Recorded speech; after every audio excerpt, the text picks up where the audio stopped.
안녕하세요. 준열입니다. 오늘은 말초 구조의 정상화에 대해 설명하도록 하겠습니다. 일단 말초 구조란 중추신경계와 수막 바깥에 위치하는 모든 기관과 조직을 얘기합니다. 저희가 브레인과 스파이널 코드를 중추신경계라고 하고요. 그 외의 것들을 이제 말초 구조라고 하는데 재활 과정의 첫 단계에서 말초 구조를 체크를 하게 되고요. 그리고 중추신경계로 가는 구심성 인력의 질을 개선하기 위해 전제 조건으로 말초 구조를 치료하고 정상화하는 것을 이야기합니다. 이러한 말초 구조를 치료를 하는 방법에 있어서는 중앙기법이 있고 국소기법이 있습니다. 우선 중앙기법은 첫 번째로는 보이타 접근법입니다. 원래는 내성마비 아동이랑 발달 지연이 있는 아동들을 치료하기 위해서 사용되었다라고 하는데 이게 성인에서 사용할 수 있게 변경을 했다고 해요. 주로 뭐 기기나 네발 자세나 뭐 돌기, 롤링이죠. 같은 대운동 패턴과 관련된 움직임 패턴을 유발하기 위해 특정 유발점이 사용됩니다. 소아 치료를 하게 됐을 때, 뭐, 저는 보이타를 직접적으로 배우진 않았지만, 유발점들이 특정하게 이렇게 정해져 있습니다. 그래서 이러한 유발점들을 자극하면은 움직임이 유발되는데, 성인의 경우에는 저는 아직 적용해보거나 직접적으로 보진 않아가지고, 글로만 봤을 때는 조금 크게 와닿진 않거든요. 그래서 아마 성인이 어떤 동작을 하게 될 때 특정 부분을 자극을 해서 그 움직임을 유도를 하는 게 아닌가라는 생각이 들고요. 그 다음에 원시 반사와 펠덴크라이스 이렇게 있습니다. 원시 반사 기법은 유해 감각과 통증을 자주 동반하는 놀람, 회피, 관절 보호성 반사의 원치 않는 효과를 줄이기 위한 시도에서 여러 간단한 치료 과정을 혼합했다고 합니다. 저희가 원시 반사라고 하면은 놀람, 그러니까 어떤 자극이 들어왔을 때 스트레치 리플렉스가 발생하게 되면서 순간적으로 근육이 수축하는 현상들, 그 다음에 회피와 같은 것들은 우리가 뜨거운 거 되면은 손을 갑자기 뗀다던가 그런 반사들이 일어나잖아요. 그리고 관절 보호성 반사의 경우에도 뭐 스트레스를 받거나 우리가 긴장되어 있는 상황에서 근육이 긴장을 하게 되는 상황들을 얘기를 하는데 이러한 효과를 줄이기 위한 그 여러 그 이완 기법을 얘기한다고 합니다. 헬덴크라이스는 운동 수행과 감각 통합을 위해 구두 교육을 통한 움직임 전략의 변화는 전문가에 의한 환자의 도수 움직임 조작을 포함합니다. 개인이 움직임의 무의식과 의식적인 지각을 개선하고 환자가 비효율적인 움직임을 이해한 다음에 수용 가능한 대체 움직임들을 가능하게 한다는 겁니다. 그러니까 예를 들어서 우리가 흔히 바닥에 있는 물건을 짚는다라고 했을 때 허리만 굽혀서 사용을 하게 되잖아요. 이러한 영역들은 다 무의식의 영역에서 이루어지는 것들인데 이 펠덴그라스 박사는 이제 너희는 발목도 쓸 수 있고 무릎도 쓸 수 있는데 왜 허리만 쓰냐? 이제 그런 것들을 지각하면서 움직임을 개선하는 방향으로 알려주신다는 거죠. 내 몸에 대해서 더 잘 알아가는 과정을 얘기를 한다고 보시면 좀 생각하기가 편하실 겁니다. 펠덴크라이스 같은 경우에는 저도 배우긴 했었는데 이 사유하는 과정이나 그다음에 이 구두 교육이라고 나와 있잖아요. 그 회원들한테 말을 어떻게 해야 되는지가 굉장히 중요합니다. 어떤 말을 했을 때 그 사람이 내가 말을 한 거에 의해서 몸이 반응하기 때문에 그런 것들이 굉장히 중요하다고 저는 생각을 했었고 그런 부분에서는 조금 제 개인적으로는 어려움이 있었습니다. 로컬 다이렉트 테크닉입니다. 소프트 티슈 테크닉인데 반은이나 유착, 구축을 관리하는 데 있어서 유용하고요. 지난번에도 말씀드렸다시피 반은, 이 스카는 ROM을 제한합니다. 그리고 통증을 발생하고 자체적 변화를 발생시키는 상태의 범위를 가질 것입니다. 예를 들어서 어디에 통증이 생기거나 상처가 생기면은 그 상처나 통증을 보호하기 위해서 그 주변에 있는 근육이 긴장을 하게 되거나 이 관절을 이용하지 못하니까 다른 관절에서 움직임을 더 많이 만든다는 거죠.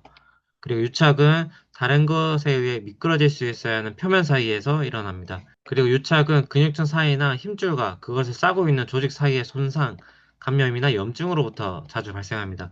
여기서는 대표적으로 스트레인, 좌상이 일어났을 때를 설명을 했는데 근육이 아무래도 손상을 입게 되면은 이 안에서 어덴션이 일어나게 됩니다. 유착이 일어나게 되는데 이렇게 유착이 일어나게 되면은 근육을 사용하기가 조금 어려워지죠. 물렁조직 가동술과 교차 마찰, 마사지, 그 다음에 근막이완술과 같은 기술들은 정상적인 조직 움직임 회복 시 유용합니다. 그리고 PIR이라는 MET 기법이 있는데요. 등척성 수축 후 이완이라는 기법을 통해서 근육을 수축하고 이완하는 그런 과정 중에서 어덴션 되어 있거나 구축되어 있는 근육의 긴장도를 떨어뜨릴 수 있습니다. 그다음에 저희가 볼 부분들은 뉴럴 텐션 테크닉 그리고 뉴로 다이나믹인데요. 중추신경계는 근골격계 내의 동적 연소체입니다. 그래서 신경 긴장을 통해서 부하가 걸린 물렁 조직들을 평가할 수 있고 치료도 할 수 있습니다. 예를 들어서 바로 누워서 목을 들어서 수동적으로 목을 굽힌다든지 저희가 흔히 하는 SLR, 슬럼프, 상지의 신경 동력학 검사를 포함합니다. 그래서 신경 가동술의 긴장 치료는 임상적으로 매우 중요한데요. 저희가 다리를 이렇게 쭉 뻗고 앵클을 도지 플렉션 했을 때 여기 긴장도가 생기게 되고 그래서 등을 더 슬럼프 자세로 만들고 고개까지 기울이게 되면은 이 허리 쪽에 신경 긴장도가 굉장히 올라가게 됩니다. 근데 여기서 고개만 뒤로 젖혀줘도 이 긴장도 자체가 굉장히 줄어들게 됩니다. 그 상태에서 이 발목의 움직임과 목의 움직임을 유도해서 슬라이딩 기법을 이용하게 됩니다. 그게 바로 유로 다이나믹 테크닉이고 이거를 이 슬럼프 자세에서 하는 거는 조금 난이도가 있고요. 왜냐하면은 굉장히 불편합니다. 환자가 굉장히 불편하고 차라리 SLR이나 상지의 뉴로 다이나믹 테크닉을 좀 이용해서 하는 방법들이 있습니다. 이런 신경 가동수를 통해 가지고 긴장되어 있는 부분들을 평가할 수 있습니다. 슬럼프 동작을 하더라도 여기에서 걸려가지고 신경 조직이 신경 반응이 나타나는 사람이 있고 허리에 나타나는 사람도 있습니다. 무조건 100% 허리가 나타난다고 얘기는 할 수는 없지만 높은 확률로 허리이긴 하지만 부위가 조금씩 다릅니다. 등에 나타나는 사람도 있어요. 조인트 모빌리티 테크닉인데 저희가 흔히 하고 있는 관절 가동 술입니다. 1등급부터 5등급까지 등급화되어 있고 적용 시 안정성과 근력을 함께 수반하지 않는 운동 범위 회복은 좋은 치료가 아니다라고 얘기를 하고 있는데 이 문장을 봤을 때 제가 생각한 거는 관절 가동술을 했을 때 이 그레이드 1, 2 정도 레벨이면 통증이 좀 없어지고 3, 4 정도가 되면은 ROM 회복하는 데 도움이 되고 이제 5 같은 경우에도 이 ROM 회복이랑 그다음에 통증 개선에 효과도 있습니다. 이게 신경학적인 반응이 들어가기 때문에 치료 시 안정성과 근력을 함께 수반하지 않는 운동 범위 회복이라는 거는 아마 통증이 좀 없어지고 관절 가동 범위가 좋아지게 되면은 우리가 일반적으로 근력이 회복이 됩니다. 그러다 보니까 이렇게 얘기를 한 게 아닌가 싶고 만약에 단순히 관절 가동 수를 이용해서 느낌상만 좋아졌다라고 하면은 그거는 좋은 치료가 아니다라고 얘기를 하는 것 같습니다. 이거는 주관적으로도 객관적으로도 좋아져야 되는 치료 테크닉입니다. 그리고 림프 테크닉인데 림프의 흐름은 정상적인 생리학적 기능 회복에 있어 중요한 요소로 여겨져 왔고요. 근육이 림프 이동에 있어서 중요한 역할을 수행하고 있습니다. 그래서 능동적 근육 펌프나 외부 기기를 이용한 림프 압박, 감압과 같은 도수 기법은 림프계와 혈장 사이의 세포 외액의 유체 동력학 움직임을 보조합니다. 근육이 저희의 그 혈장을 좀 이동시켜 주는데 역할을 하게 되잖아요. 그래서 앵클 펌프라는 운동도 있다고 저는 생각을 하는데, 그래서 능동적인 근육 펌프라는 단어가 굉장히 중요하고요.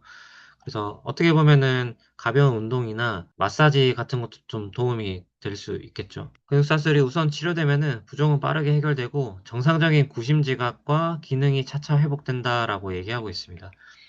여기서 얘기하는 근육 사슬은 어떤 부분에서 이제 부종이 좀 발생하게 되면은 여기 부분이 해결된다기보다 다른 쪽 부분, 여기와 연결되어 있는 근육 사슬에서 문제가 좀 해결이 되기 시작하면은 여기 부분도 뭐 같이 기능이 회복된다라고 얘기하고 있습니다. 요약을 한번 해보도록 하겠습니다. 목적은 가능한 많이 정상화하는 것과 중추신경계로 가는 유익한 구심성 정보의 질을 향상시키는 것, 치유와 재활성화를 장려하는 환경을 제공하는 것입니다. 중추신경계와 말초 구조의 통일체는 이용되어져야 하고 계속적으로 치료 전략에 대한 반응에 의해 평가되어야 한다라고 얘기하고 있습니다. 그래서 저희는 치료를 하거나 운동을 하고 회원들에게 반응을 관찰을 하게 될 때 이게 효과가 있는지 없는지 지속적으로 좀 관찰한 다음에 그 반응이 적절한 구심성 반응인지를 체크를 해보실 필요가 있습니다. 감각 입력이 잘 돼야 그 운동 반응도 굉장히 잘 나타나기 때문에 그러한 피드백을 얻고 나서 다시 전략을 취하셔야 되고 그러한 피드백이 없이 계속 하게 되면은 도돌이표처럼 치료가 좀 되지 않고 만성화로 좀 가지 않을까 싶습니다. 네, 다음 시간은 머슬 밸런스의 복원입니다. 오늘 영상도 봐주셔서 감사하고 다음 시간에 뵙겠습니다. 고맙습니다.